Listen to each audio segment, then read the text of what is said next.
Hola, ¿cómo están? Bienvenidos a este espacio de divulgación, de discusión y de comprensión del conocimiento de la ciencia y la tecnología para atender la pandemia del COVID-19 en el mundo.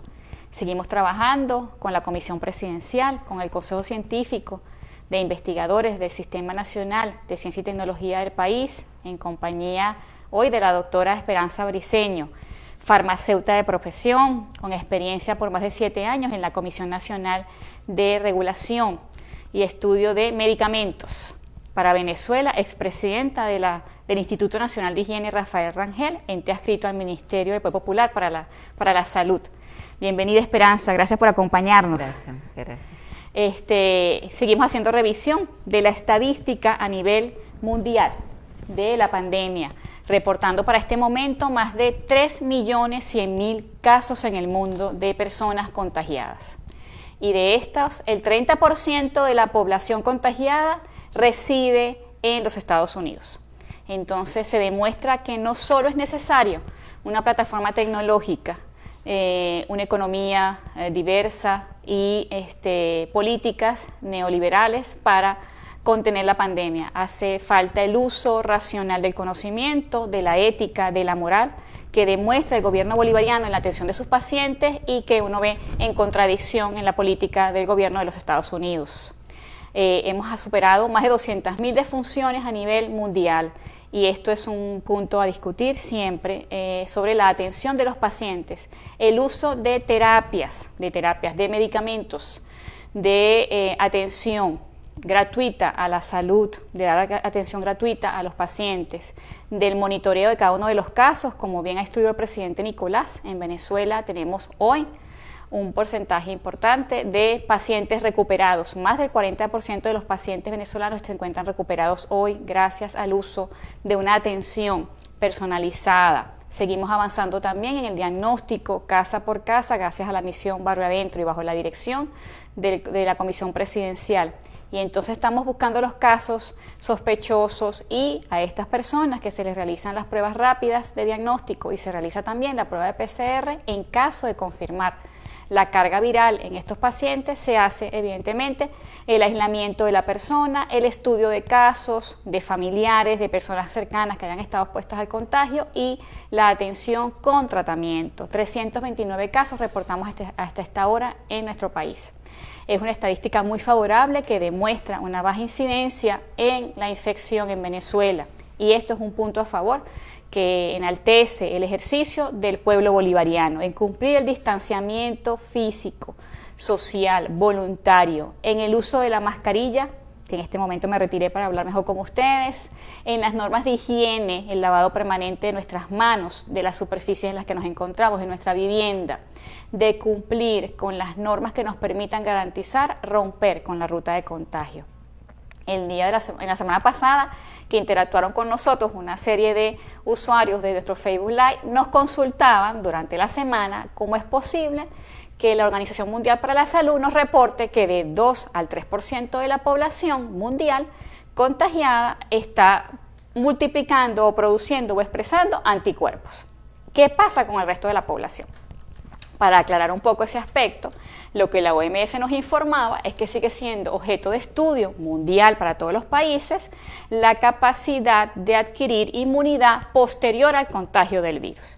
Entonces, la producción de anticuerpos que se desarrolla en presencia de moléculas antigénicas presentes en el virus y que en el caso, si colocamos la lámina de la estructura del virus SARS-CoV-2, que es el causante del COVID-19, vamos a encontrar la proteína de la espícula. Esa proteína de la espícula interacciona con los receptores de angiotensina en las células humanas.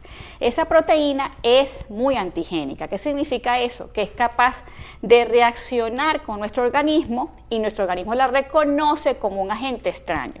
Al reconocerla como un agente extraño se comienzan a sintetizar una serie de moléculas de proteínas que denominamos anticuerpos. Los anticuerpos que nosotros producimos y que son capaces de interaccionar con la proteína de la espiga con ese reconocimiento antigénico y que neutralizan la acción del virus son los anticuerpos que son necesarios para garantizar la inmunidad que nosotros debemos adquirir para superar el virus de forma definitiva. Y eso forma parte hoy de toda una polémica de estudios clínicos, de investigación mundial, para identificar todos los anticuerpos, que uno llama anticuerpos hiperinmunes contra el virus, y que son evidentemente necesarios para el desarrollo de kits de diagnósticos tipo ELISA, para las terapias que se realizan también con los pacientes partiendo de suero de pacientes recuperados, y que particularmente estamos enfocados en la caracterización de la proteína de la espiga y de la proteína asociada a la envoltura y la nucleocápside del virus, porque son las que se están reportando en la literatura como de mayor capacidad antigénica. Casualmente, trabajando en esto, el Instituto Venezolano de Investigaciones Científicas, IVIC, está realizando la secuenciación de todo el material genético de virus de pacientes aislados en Venezuela positivos a COVID-19 y también del segmento que define el genoma de la espiga para ver si hay mutación en este fragmento, que es la proteína más antigénica, y a qué variantes del virus que están circulando en el planeta podemos asociar estas mutaciones. Por ahora los resultados que tenemos preliminares nos indican que sigue estando estable la proteína de la espiga y que es semejante a la expresada en Wuhan, en los pacientes que salieron positivos a COVID-19, cuyos virus fueron secuenciados, y sigue estando de alguna forma casi inalterable la expresión de los pacientes que hemos visto en Venezuela. Seguimos avanzando en la investigación de secuenciación, aún no es un resultado definitivo, seguimos trabajando en las próximas 2 semanas para presentarle al país todos estos hallazgos desde la ciencia y la tecnología, pero que tienen que estar definitivamente al servicio del pueblo. No solo basta con que el organismo produzca los anticuerpos. También existe toda una documentación y un protocolo terapéutico que está establecida con la Comisión Presidencial bajo el lineamiento del presidente Nicolás y con la instrucción que seguimos a nivel mundial de la OMS. Del espacio de atención médica a los pacientes va acompañado de un comité terapéutico que indica una serie de medicinas, de medicamentos, de terapias que permiten acompañar la atención y la evolución de cada uno de nuestros venezolanos, hermanas y hermanos. En este caso yo quise invitar a Esperanza Briceño, que es una mujer trabajadora del área, experta en el área de medicamentos y uso regulatorio, para que conversáramos sobre cuáles son las terapias que se implementan en Venezuela desde el punto de vista aprobado por la Comisión Presidencial y por todo un comité terapéutico clínico del Ministerio de Salud, y cuál es el uso de estas medicinas. Esperanza. Muchas gracias, ministra, por esta invitación a conversar sobre estas terapias que hoy se están usando para atacar el COVID-19, que sabes que es la enfermedad que produce el SARS-CoV-2. Una vez que aparece esta infección en Wuhan, se conoce que produce una neumonía bastante grave. Obviamente se aceleran las posibilidades de los procedimientos para ver qué se puede hacer con los pacientes. Obviamente, como usted bien lo ha dicho durante todos estos programas, se hace la secuenciación del virus, se conoce toda su secuencia, y bueno, y allí empezó todo, pero siendo una enfermedad nueva, el COVID es una enfermedad nueva, no hay ningún medicamento para el COVID. Entonces, no existe hoy ningún medicamento específico para el COVID-19. Okay. ¿Qué es lo que se está haciendo a nivel mundial? Y por supuesto Venezuela, y como usted lo dijo, el Comité Terapéutico del Ministerio del Poder Popular para la Salud está siguiendo, administrando 2 tipos de medicamentos. Medicamentos que se llaman en el mundo medicamentos de uso compasivo. Compasivos. Y medicamentos adyuvantes, que ya veremos a qué se refiere. Medicamentos de uso compasivo porque no hay nada específico para ese coronavirus, pero sí que allá habían algunas experiencias con otros coronavirus de los años de la década de los 2000, el MERS, el SARS, producía el síndrome respiratoria aguda, el MERS, el síndrome agudo del Medio Oriente. Ya habían algunas experiencias más no consolidadas de medicamentos que se usaron en esa oportunidad, y que se avanzó un poco en todo lo que era el desarrollo preclínico, o sea, el desarrollo en animales. Eso fue, por supuesto, lo primero que se apeló cuando se encontraron estos clínicos con pacientes que tenían estas neumonías muy severas y no había nada que darle. Entonces, había que darle medicamento de uso compasivo. Nuestra compañera acá de atrás nos decía que si compasivo era tenerle compasión, no, tenerle lástima, no, ese es un término internacional para aquellos medicamentos que se utilizan para estas enfermedades que no hay nada y que hay que darles algo, y por lo tanto se denominan de medicamentos de uso compasivo. Lo único que hay es alguna evidencia de algunos otros, en este caso de otros virus, ensayos preclínicos que se hayan hecho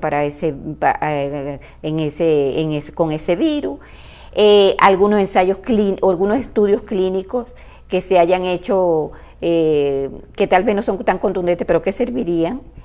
Y eso, conjuntamente, que el medicamento ese que se utilice como de uso compasivo tenga un perfil de seguridad preciso, claro, conocido.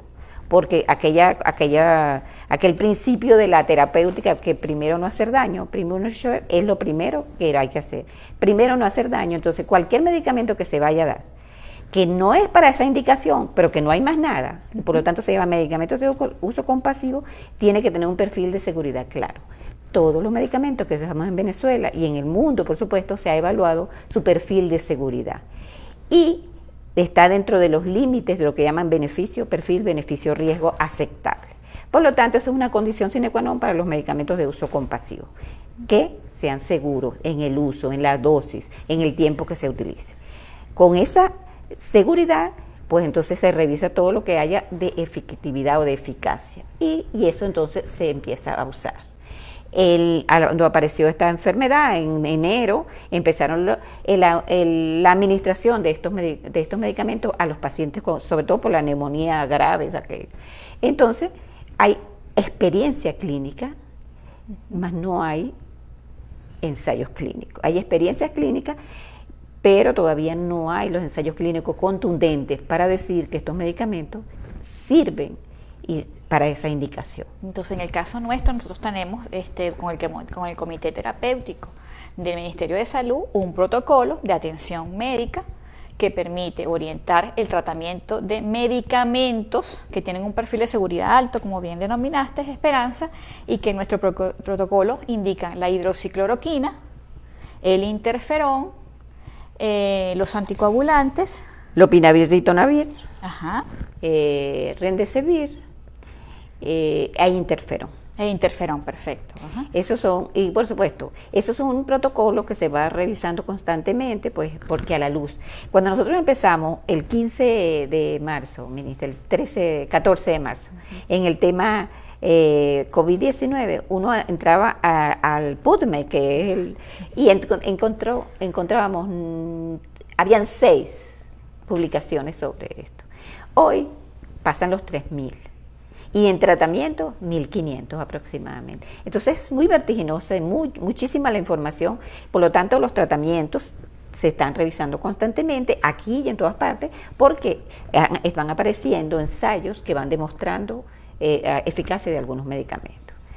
Aunque todavía no hay lo suficiente, y podemos entonces hablar de lo que está ocurriendo a nivel internacional y sobre todo a nivel internacional, con ensayos que se están haciendo en este momento para tratar de ver si esto que estamos usando, y lo que si pusieran la lámina sería muy bueno, si esto que estamos usando cumple con los criterios rigurosos que sigue la investigación clínica para demostrar que un medicamento sirve para una indicación específica. Entonces estamos hablando entonces que parte de la terapia que atendemos hoy forma parte de un uso de medicamentos compasivos, y que se fundamenta en parte de la investigación de estudios in vitro. Estudios preclínicos, que por supuesto incluyen los in vitro, y las experiencias que han tenido los clínicos al enfrentarse a los pacientes. Y la evolución favorable de los pacientes. Por supuesto, son experiencias que se documentan a través de unos tipos de estudios que se llaman estudios de caso, estudios de serie de casos. Y qué es lo que uno está viendo en la literatura y está viendo que se revisa. Y ahí donde se cuenta a veces, porque a veces son nada más documentales, pero a veces sí tienen algún tipo de análisis estadístico que dicen que se perfilan que estos medicamentos pudieran servir o no. Entonces, en el primer blanco terapéutico nuestro tenemos la hidroxicloroquina como indicación que fue asumida por parte de la Comisión Presidencial y el Comité Terapéutico, evidentemente, que soporta todo el conocimiento y el manejo clínico de los pacientes, y iniciamos nosotros entonces con la hidroxicloroquina. En Venezuela, Esperanza, ¿cuál es el uso de la hidroxicloroquina? La hidroxicloroquina ya se empezó a usar con el MERS y el SARS de los años de los 2000.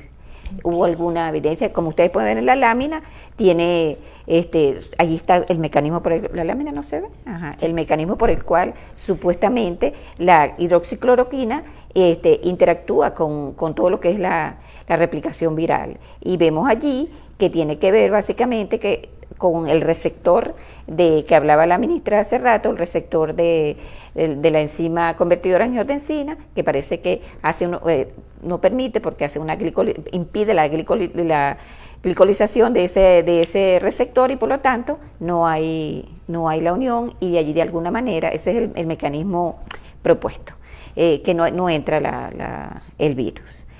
Eso es el mecanismo. Por supuesto que también tiene otros mecanismos por el cual se cree que también ella es activa, porque como se sabe que hay en estas neumonías se producen por una activación de macrófagos altísima y una liberación de citoquinas enorme.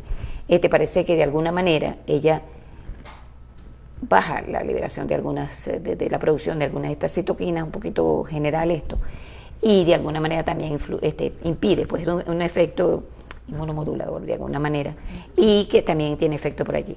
La cloroquina, todo el mundo la conoce en este país porque la cloroquina es un antimalárico, el sulfato de cloroquina. Igual, junto a ella está su prima hermana, que se llama la hidroxicloroquina, que también se utiliza hace mucho tiempo, sobre todo para algunas enfermedades autoinmunes, para la artritis reumatoidea, para el lupus eritematoso. Y hoy ella, con la información que se tiene de su mecanismo, de los estudios en animales y de la experiencia poca de ella en el MERS y en el SARS, y con un perfil de seguridad bastante claro, bastante preciso y bastante conocido, no nos va a dar sorpresa, la cloroquina y la hidroxicloroquina son producidas, todo el mundo sabe, a un aumento en la onda QT y un poco de retinopatía, pero todo el mundo sabe, y esos son en tratamientos largos. Prolongados, no en el caso del COVID, que son tratamientos cortos. Bueno, yo quiero eso es lo que comentarle un poquito aquí a nivel de nosotros como país tropical y con la presencia de malaria en Venezuela, no desde este momento, sino por más de 40 años, el país se ha dedicado a estudiar las enfermedades tropicales endémicas. Y la hidroxicloroquina es una medicina con un perfil de seguridad muy alto. Y como bien mencionaba Esperanza, y es bueno resaltarlo, ya habían ensayos preclínicos que se habían empleado y clínicos en SARS-1 y MER. Entonces ya teníamos un antecedente del año 2013 en donde había sido efectivo esta medicina en el uso de pacientes. Como ahora lo que tenemos es una evolución y la expresión de un nuevo virus, pero vinculado en su genética a SARS-1, por el patrón filogenético, que es el estudio de la secuencia de genes y su vinculación con un ancestro común. Ese es el estudio filogenético. Se indicó nuevamente para este caso el uso de hidroxicloroquina, pero es fundamental que quede a nuestra audiencia, a nuestros compañeros que nos están escuchando, que a veces hay un lenguaje técnico de nosotros un poco complejo, que es una medicina con un perfil de seguridad alto, es decir, que conocemos muy bien los efectos colaterales con un uso prolongado, pero que en el tiempo corto, que es el tratamiento para los pacientes con COVID, es efectivo. Y así lo demuestran la recuperación de todos nuestros pacientes. Los pacientes que son diagnosticados positivos a COVID en Venezuela, COVID-19 comienza su tratamiento bajo vigilancia médica estricta del Ministerio Popular para la Salud, a recibir su hidroxicloroquina. En el caso de desarrollar las neumonías, Esperanza, tienen indicación de acitromicina. Algunos, yo quiero decir que la cloroquina la llamaron la droga milagrosa en Europa. En Italia, por ejemplo, que la utilizaron y ahí empezaron a ver, disminución, aumento del clearance viral, disminución de la estancia hospitalaria. La llamaron la droga milagrosa. Con uso compasivo, porque ella todavía no tiene los otros estudios, que es lo que quisiera decir de alguna manera. Hay algunos grupos que decidieron ponerle acitromicina. Que tenían desarrollada neumonía. Con neumonía, y ellos reportan que los tuvieron efectos positivos. Ajá, y esa neumonía se desarrolla porque es una consecuencia de la alteración que ocurre en el tejido pulmonar y la presencia de bacterias de alguna forma que se altera el crecimiento bacteriano en el tejido pulmonar, algunas bacterias también oportunistas, y en esta cascada, en esta tormenta de citoquinas, entonces estas bacterias aprovechan para invadir el tejido pulmonar, y entonces la acitromicina va dirigida a controlar y erradicar el crecimiento de estas bacterias en los pulmones. Son dos mecanismos completamente diferentes. Hay algunos grupos que no lo están usando. Cuando uno revisa los protocolos internacionales deciden no ponerlo, salvo algunas excepciones que tengan alguna evidencia de infecciones bacterianas concomitantes. Pero está bastante controversial el uso de acitromicina. Hay grupos que no. O sea, que así es este mundo de los medicamentos. Hay grupos que tienen acuérdense que no hay ensayos clínicos todavía. Hay grupos que tienen resultados positivos y algunos que no los tienen tanto.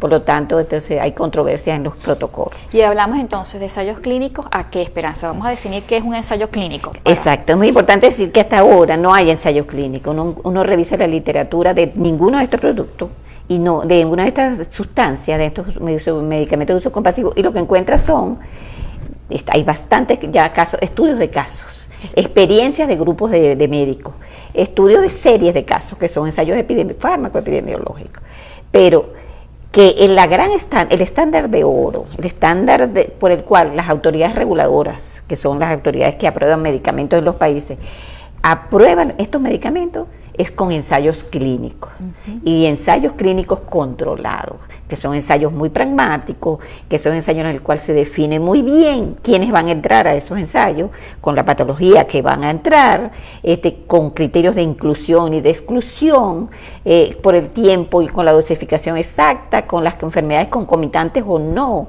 que tienen que tener, y eso es condición sine qua non, con un comparador.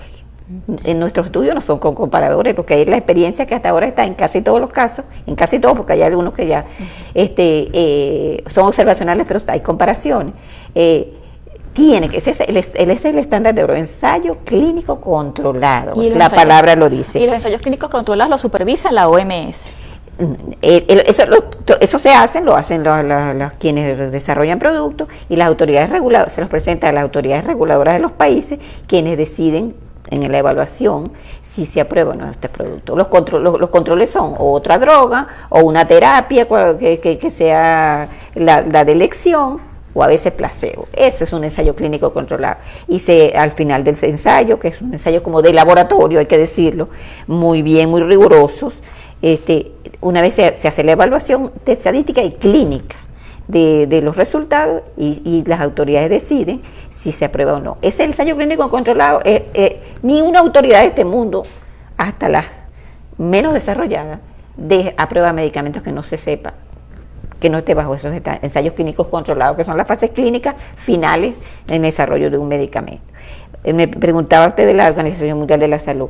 La Organización Mundial de la Salud, que ha asumido esta pandemia como parte, obviamente, de sus funciones en el área de los medicamentos, y como no había nada, entonces, como lo que hay medicamentos de uso compasivo, y como no, lo que habían son estos ensayos de serie de casos, experiencias clínicas, estudios de casos, estudios in vitro y todo eso, decidió desarrollar un protocolo bajo un programa que se llama Solidarity Trial, que no es sino ensayo solidario.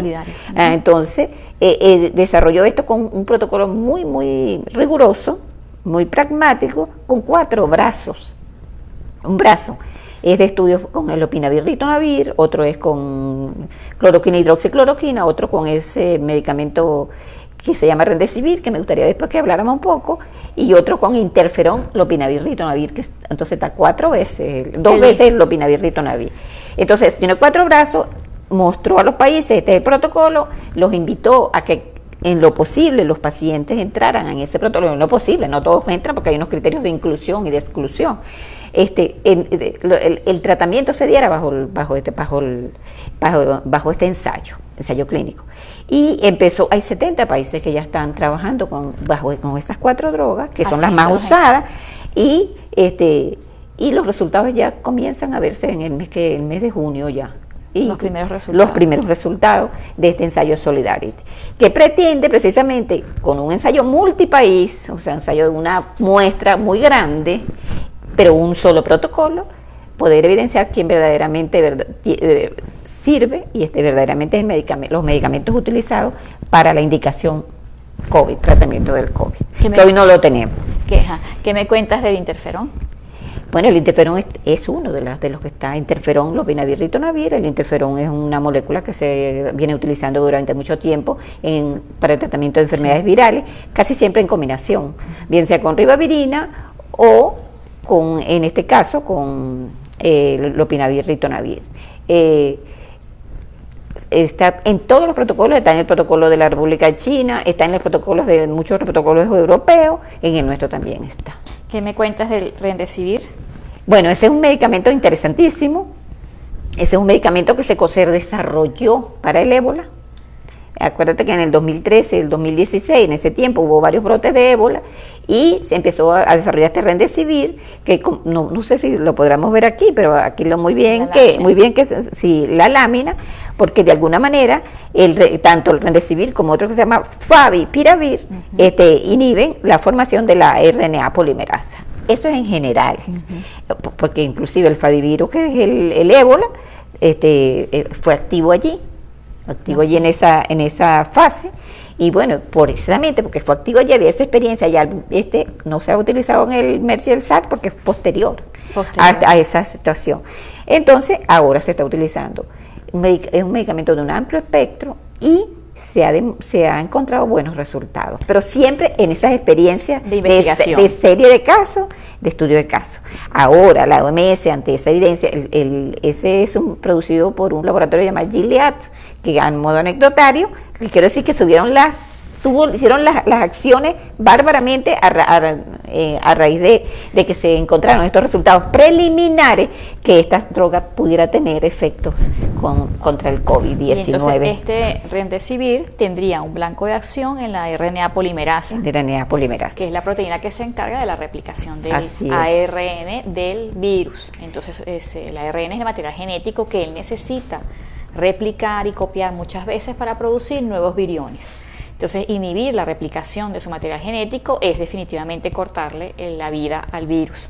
Y es interesante esto que me planteas de la empresa que sintetiza este medicamento y que recientemente ahora aumentó sus acciones en la bolsa porque las transnacionales farmacéuticas se comportan así a nivel mundial. En la medida en que logran posicionar algún producto, eso se convierte en una situación de libre mercado, de bolsas y un tema comercial. Sin embargo, esta experiencia de que sea la OMS quien esté liderizando este protocolo solidario de tratamiento y evaluar en 70 países la respuesta a estos estudios clínicos me parece fabuloso porque le da equidad y le da un juicio crítico y ético a la evaluación completamente de estas medicinas. Y es súper interesante que esto luego pueda salir el mes que viene, Dios mediante, a la luz pública y nosotros poder discutir aquí con todos nuestros compañeros los resultados y los hallazgos de la salud en esta materia. Estas medicinas, como bien comentó Esperanza, y es importante que se reconozca, fueron en algún momento empleadas para el ébola, en el año más o menos hace 5 o 6 años atrás. 13-16. Y durante ese periodo fue efectivo, y entonces se retoma nuevamente la síntesis de esta molécula y se pone a correr en la evaluación de pacientes con uso compasivo. Y es importante definir nuevamente, Esperanza, qué significa el uso compasivo, terapias compasivas. Terapias compasivas son aquellos medicamentos que conocido muy bien su perfil de seguridad, o sea todo medicamento tiene riesgo, no, pues hay que decirlo, porque no todos que no son inocuos tienen riesgos, pero esos riesgos tienen que ser riesgos tolerables, ¿ok? Bueno, que conocido ese perfil de riesgo, claro, a la dosis que se está usando y que haya alguna evidencia de eficacia a través bien sea de ensayos preclínicos, a través bien sea de su uso en otras, en este caso del SARS, en otros microorganismos, entonces se decida, porque no hay más nada, se decida usar en esta patología COVID-19. Ese es un medicamento de uso compasivo. Aquí nos hacen 3 preguntas, Esperanza, vamos a compartirlas. Jennifer Gil nos consulta, ¿puede cualquier persona acceder a un medicamento de uso compasivo?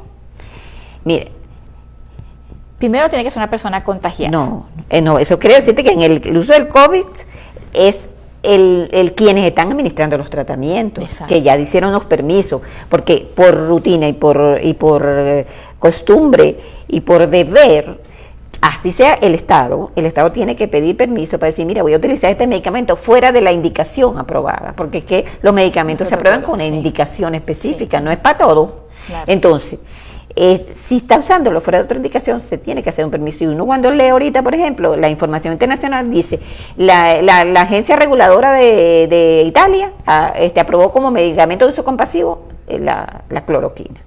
No puede ser cualquier persona. Exacto. Tiene que ser un ente o una empresa investigadora o una empresa que produce medicamentos y tiene la posibilidad de vender o de ofrecer medicamentos, no una persona. A menos que tenga los estudios, o a menos que tenga, no ocurre. En este país nunca he visto yo una persona pidiendo un permiso para medicamentos de uso compasivo. Los médicos sí pueden pedir hay unas patologías tan escasas, tan poquitas, tan de baja incidencia, pero muy graves, que a veces no tienen que darle a ese paciente.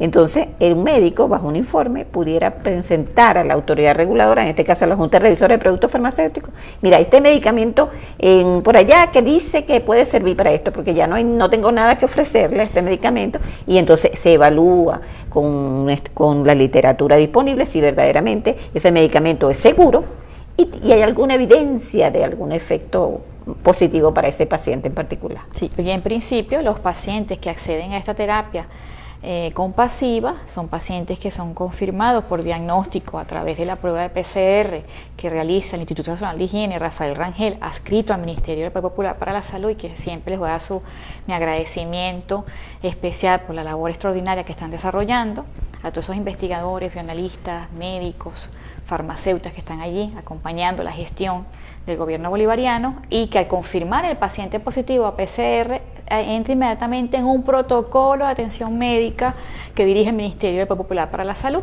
¿Y allí qué hacemos? Bueno, evidentemente la confirmación de sus resultados, su perfil hematológico, toda la evaluación clínica por un médico especialista, infectólogo, médico internista, y se lleva a aislamiento en los hospitales centinelas. En estos hospitales centinela transcurre su tratamiento clínico con los medicamentos que bien estábamos discutiendo ahorita con Esperanza, la evolución de la sintomatología de estos pacientes, y evidentemente la única persona autorizada para administrar este tratamiento es el Ministerio del Poder Popular para la Salud. Claro. Y eso es fundamental. No es que nosotros vamos a comprar una fruta en un supermercado. Esto es un medicamento que está bajo la estricta vigilancia del Ministerio del Poder Popular para la Salud. De hecho, hasta para los privados, el Ministerio del Poder Popular le está supliendo a las clínicas privadas los medicamentos, los que no existen, pues los medicamentos de uso compasivo para el COVID. Ajá, y eso es, pues entonces eso orienta evidentemente la política de atención y bienestar de la salud de nuestro pueblo, y entonces a través del ministerio es que se direccionan todo el acceso a estas medicinas. Otra pregunta que tenemos por aquí, Esperanza, que va para ti, dice, entonces el interferón actúa como el Redesivir sería entonces un antiviral. Sí, es un antiviral. Sí, es un antiviral y de las más en ébola, pero de los más novedosos, pero todavía en COVID, yo sigo insistiendo, todavía en COVID no tenemos el ensayo clínico definitivo. Hay algunos chismes por allí que dicen que ya está listo, que hay el de la OMS no ha terminado, porque acuérdense, también hay otros ensayos clínicos que los están llevando a cabo las industrias productoras. Lo que nosotros hemos conseguido en la página de publicaciones científicas y médicas son los ensayos in vitro, entonces en células de forma aislada, en cultivos controlados, cultivos celulares controlados, la aplicación, y estas células son infectadas por ébola o por otros virus, y se utiliza entonces el Redesivir. ¿Qué sucede? Que ahí se evalúa la carga viral y la multiplicación del virus, pero el ensayo in vitro es una experiencia experimental que está bastante distante de lo que es un estudio clínico. Así es. Y el estudio clínico favorable, que está sustentado en un estudio estadístico, en una caracterización de que los pacientes que se someten, el placebo, como bien explicaba Esperanza, luego de esa valoración por un comité que supervisa el estudio clínico y que es elevado a la OMS,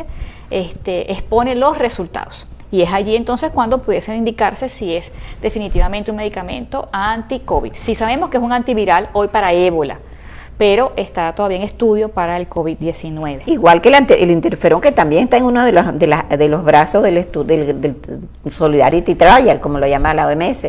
Está allí. Dentro de un poco, ante tanta controversia, vamos a saber exactamente, por entre un ensayo clínico, cuán efectivos son todos estos medicamentos, incluyendo el interferón. Aquí nos pregunta Arturo Gonela: ¿los pacientes recuperados quedan con alguna disminución de su capacidad respiratoria una vez superada la enfermedad? Bueno, yo no me quiero meter con ese tema porque es un tema clínico, pero sí que uno lee que hay algunas, pero eso tampoco han pasado por la rigidez y la rigurosidad de los ensayos clínicos. Y hay quien reporta que hay algunos problemas de respiratorio. Lo que hemos visto en la literatura, en los artículos científicos, pero como bien dice Esperanza, tiene que ser parte de un estudio clínico, que no es solo un estudio de casos, es que aquellos pacientes que son sometidos, que desarrollan infección respiratoria aguda y que son luego sometidos a un respirador y que tienen un tiempo prolongado allí para recuperarse nuevamente y superar el virus, pueden quedar con algunas afecciones respiratorias.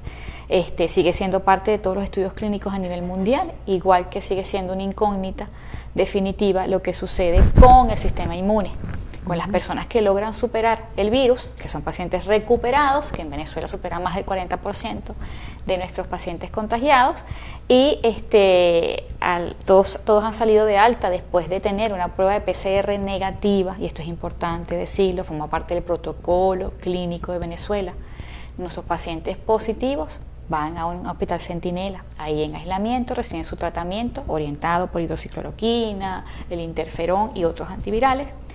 Esa evolución favorable del paciente, cuando luego tiene más de 5 días sin sintomatología, se somete a una prueba de PCR, que es de diagnóstico de carga viral, determinación de carga viral.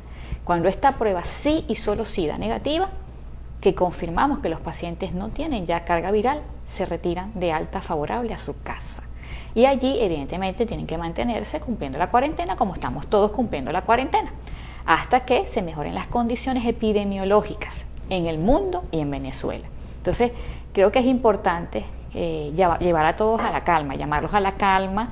Sé que cumplir el distanciamiento voluntario es complejo, estamos cumpliendo la 7ª semana, que es un hecho inédito para el mundo, para el planeta, para nosotros como pueblo, que estamos demostrando el amor, la conciencia y todo el compromiso que tenemos para la salud colectiva, que no es un hecho una salud individual, hablamos de salud colectiva, que somos corresponsables de la prevención y de romper la curva de contagio del virus. Otra pregunta que tenemos aquí, Esperanza, estás muy llena de preguntas, Dios mío. Es que el tema de medicamentos es un tema que siempre hay mucha curiosidad. Sí, aquí dice otro que nos pregunta. Ajá. Osvaldo Zárraga: ¿puede validar si el uso de anticoagulantes como la aspirina u otros antitrombóticos son efectivos en la recuperación de los pacientes con COVID-19? Bueno, a raíz de lo que pasó en Italia y de todo en Italia comenzó ese grupo de médicos y de investigadores a pensar que de verdad había un problema serio, hematológico, empezaron a evidenciar, por lo menos en ese grupo. Hay quien dice que allá en la China no se observó, hay otros que dicen que tal vez aquí fue donde más se vieron, porque era un problema como étnico, de grupo. Eso está por verse, eso es parte de los estudios al futuro. Entonces, pero lo que sí seguramente fue claro fue que sí habían coagulopatías en los pacientes, en muchísimos pacientes complicados. Y ahí vino entonces la decisión de poner en los protocolos anticoagulantes.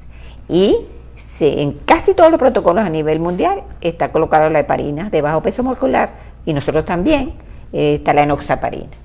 Y de acuerdo a los resultados, es favorable, mejoran los cuadros. Eso también hay que demostrarlo en detalle, y eso probablemente en los ensayos clínicos del futuro tenga esa condición. Pero sí que aparentemente, digo aparentemente porque mientras no está el ensayo clínico, quien ha vivido el mundo de los medicamentos no lo va a decir, pero sí que parece que es así, que nuestro protocolo lo tiene, la enoxaparina. Sí, así es. Nosotros tenemos en el protocolo, nuestro protocolo terapéutico que está en la página del Ministerio del Poder Popular para la Salud, allí disponible para leer con las sociedades médicas, para discutirlo, para tenerlo como conocimiento general. Está la última inclusión que se hizo, fue de la heparina de bajo peso molecular como anticoagulante. Ese es exactamente el único anticoagulante que está recomendado actualmente por el Ministerio del Poder Popular para la Salud, que es el ente rector de la política. Yo insisto mucho en la línea de dirección de la atención de la pandemia, de la política orientadora del Ministerio del Poder Popular para la Salud en la atención, en el diagnóstico, en el despistaje de cada uno de los casos, en el suministro de las terapias, para que evidentemente el ente rector, con la experiencia, con el conocimiento y con la infraestructura técnica, científica, tecnológica y los insumos, garantice el bienestar de nuestro pueblo, orientados evidentemente por las instrucciones del presidente Nicolás. Yo también quería mostrar una lámina en donde colocamos el ciclo de vida del virus. Son una de las primeras láminas que le compartí a los muchachos. Ahí está la fuente de la lámina. Ahí mostramos las principales proteínas que constituyen el virus, pero hoy el SARS-CoV-2, sabemos, está compuesto por 26 proteínas fundamentales para que pueda vivir en el interior de nuestro organismo y multiplicarse. Cada vez que un virus, que un solo virión, se asocia al receptor de membrana de angiotensina presente en nuestro organismo, es capaz de apoderarse de toda la estructura celular. Solo así él comienza a multiplicarse y puede generar entre 10.000 y 100.000 partículas virales cada virión que se incorpora a nuestra célula. La única forma de disminuir el contagio es cumplir con el distanciamiento social. La única forma de nosotros interrumpir la propagación del virus es garantizar el cumplimiento de las normas de higiene y el uso de la mascarilla, que es fundamental. Entonces, estos organismos han evolucionado, todos los virus han evolucionado para apoderarse de nuestra estructura celular y multiplicarse en millones y trillones de partículas, y solo así, evidentemente, colonizar todo el organismo humano. Entonces, es importante que mantengamos el cumplimiento del distanciamiento social. Esperanza, otra pregunta más que acaba de llegar aquí. No, pues, antes de la pregunta, que se permiso, es de alguna manera fortalecer lo que usted ha dicho, en el sentido de que este comité terapéutico que está en el Ministerio del Poder Popular para la Salud, un grupo que se está dedicado pues dedicado nada más al diagnóstico y tratamiento, es más que tratamiento, es diagnóstico también, y están revisando constantemente todo lo que sale en la investigación, lo que se publica, a los fines de poder de alguna manera incluirlo en nuestro protocolo de diagnóstico y tratamiento. Hay que estar bastante tranquilo con eso, sí, con un grupo de clínicos de mucho nivel. Nos pregunta un compañero, la pregunta es para los dos, de Argelio Acosta, del Ministerio del Poder Popular para Ciencia y Tecnología. Saber si el genoma de la cepa del COVID-19 puede variar según la región del mundo. Sí, el virus tiene una potencialidad de mutar, como todos los virus, y en la medida en que cumple su ciclo de vida en cada organismo, produce trillones y trillones de partículas virales. En ese proceso de replicación y copia del material genético pueden darse mutaciones. En la medida en que la mutación sea favorable a esa población vírica y que se multiplique, utiliza nuestro organismo para perpetuarse en el tiempo. Actualmente existen 4 variantes reportadas, la A, la B, la C y la D, y estas 4 variables mutantes del virus se encuentran particularmente expresadas, unas en Asia, unas en Europa, unas en Norteamérica, y entonces eso da una conexión filogenética. Casualmente, la orientación y la aparición de estas mutaciones está asociada a la proteína de la espiga, que es la proteína del virus que se asocia al receptor de angiotensina, que es la proteína también más antigénica, la que genera respuestas inmunológicas en nuestro organismo. Entonces, lo primero que hacemos al caracterizar el genoma de este virus es irnos al segmento de la proteína de la espícula y ver cómo están cada uno de los nucleótidos que componen la genética de esta proteína. y luego nos vamos a todo el fragmento del genoma completo y entonces vamos caracterizando cada una de las expresiones de los genes del virus y en la medida en que él se perpetúa en el tiempo multiplicándose a través de los pacientes contagiados hay mayor probabilidad de observar y encontrar mutaciones. Por eso cada país, en la medida en que comienza a encontrar sus casos positivos, hace el estudio genético del genoma de los virus que están circulando en sus pacientes para ver la variabilidad y esta variabilidad puede estar asociada a virulencia e inclusive a inactivación del virus. Entonces eso es parte de la respuesta para Argelio que está mandando un mensajito. Y una última pregunta más para despedirnos. Nos dicen, ¿crees tú que el distanciamiento físico, no social, nos permite mantenernos conectados como comunidad? Esa es una pregunta filosófica. Por favor, conteste la ministra.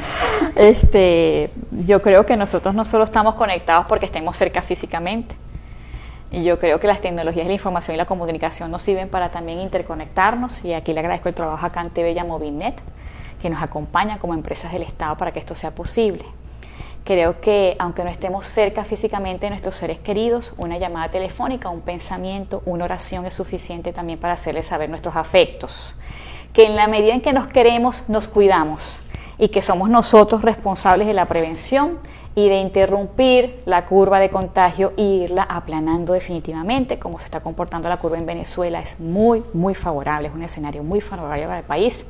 Estamos satisfechos del trabajo que estamos realizando como Comisión Presidencial. Seguimos todo el día discutiendo. Esperanza Briceño me acompaña como parte de los científicos de la Comisión Presidencial de Ciencia y Tecnología. La doctora Palmira Guevara, que nos está escuchando y que se encuentra en su casa hoy con una buena noticia. La compañera María Fernanda Correa, el viceministro Francisco Durán. El cuerpo de investigadores que se encuentra en Táchira, en el Laboratorio Móvil de Bioseguridad, el doctor Héctor Rangel. El compañero Oscar Feo, Alberto Quintero, el doctor Víctor Arancón del Instituto de Higiene.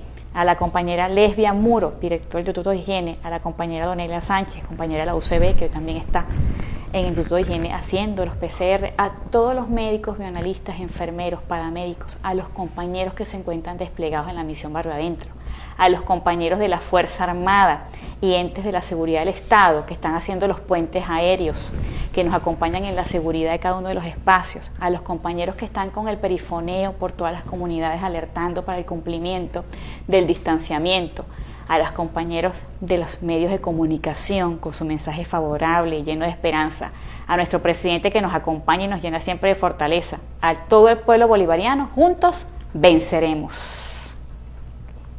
Gracias, Esperanza.